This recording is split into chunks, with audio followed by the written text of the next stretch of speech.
അത് എന്തെങ്കിലുമൊക്കെ ആവട്ടെ. അങ്ങനെ വർക്കൊക്കെ കഴിഞ്ഞ് ഉച്ചയ്ക്ക് ലഞ്ച് കഴിക്കാൻ വേണ്ടി അദ്ദേഹം ഹാപ്പി ആയിട്ട് പുറത്തോട്ടിറങ്ങി. അപ്പോൾ പിന്നെയും ആ ക്ലോക്കുകൾ അല്ലെങ്കിൽ ആ മേൽവസ്ത്രം, പഴയ കാലത്തെ മേൽവസ്ത്രമൊക്കെ ധരിച്ച ആൾക്കാർ സ്ട്രീറ്റിൽ അദ്ദേഹം പിന്നെയും കണ്ടു. അവർ പറയുന്നത് കേട്ടു, പോട്ടേഴ്സ്. വാർഡൻ കേട്ടത് അതാണ്, പോട്ടേഴ്സ്.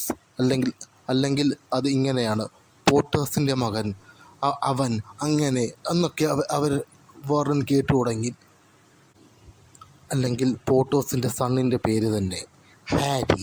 ആ ക്ലോക്കിട്ട ആൾക്കാർ, അല്ലെങ്കിൽ ആ പഴയകാലം വസ്ത്രം ധരിച്ച ആൾക്കാർ ആ പോട്ടേഴ്സിൻ്റെയും അവരുടെ മകൻ്റെയും ഒക്കെ പേര് പറയുന്നത് കേട്ട് വേറെ ശരിക്കും പേടിച്ചു, ഞെട്ടിത്തരിച്ചു. എന്താ ഇങ്ങനെ സംഭവിക്കുന്നത്?